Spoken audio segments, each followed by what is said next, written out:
Alright, this is my little program.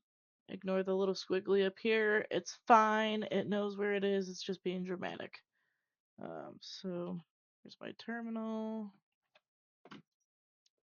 And I found out last time that I tried to run this that I have to go through the whole freaking process or it just forgets everything. So, will, see,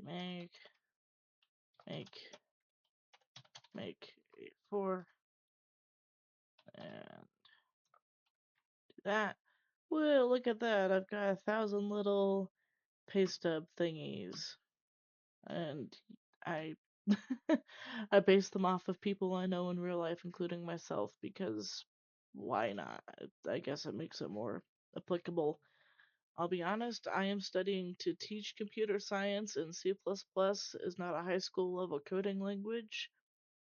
So this whole class is kind of just for extra information, I guess. I don't know. And there's Allie, my cat, because why not?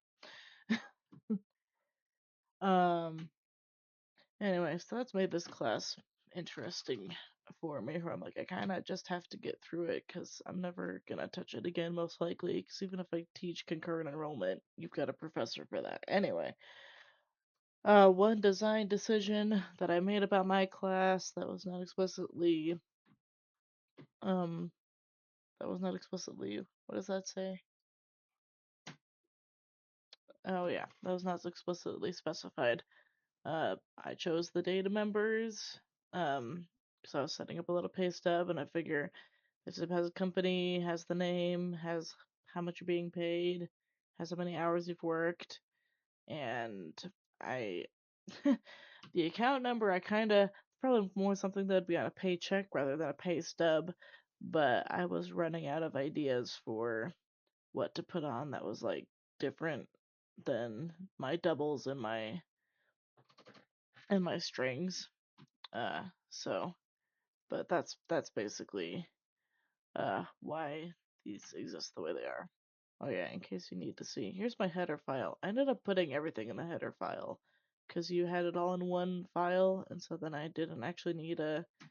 I guess I could have probably put these in a .cpp, um, and just had these be declarations, but I honestly find declarations to be a waste of time, in my opinion, and it probably matters if you work for the Department of Defense or like if you're really making something that needs to be as fast as humanly possible, but it doesn't need to be in this case and it runs within milliseconds regardless. So I've got just everything in here, including my setters and my getters.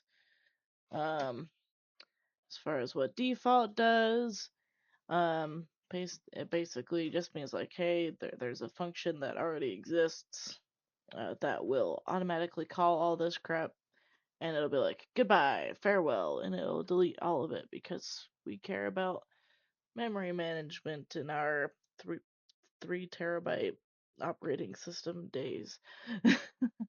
um, but and an example of when I would need something besides default is if this class was doing funky stuff like opening files, or if I had like pointers that I was playing with in here for some reason, or basically if I was doing something really weird. But this is a very simple program, so all it needs is to just get rid of all this. um, and yeah, that's basically that be the program. Like I said, I didn't quite do it as far as like setting up my class the way you had asked, and I know it's technically best practice to do it a certain way. Um, but programmers weren't built to just do everything the same as each other. I don't know. Thinking outside the box. It's just not necessary in a program like this. Like if I was making a 68 file whatever thing for space dynamics, then I would need to be following the best practices. But in this case, it's a paste up pro paste up program that doesn't exist.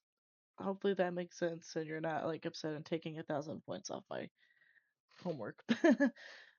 But anyway, also sorry this is late. I tried to get everything done before the 4th of July weekend, and it just did not happen. And my parents got a hotel, and we're up here all weekend, so it was entertaining, and it was a whole thing. So I do apologize for that. But anyway, hope you had a great weekend, and hope you liked my project.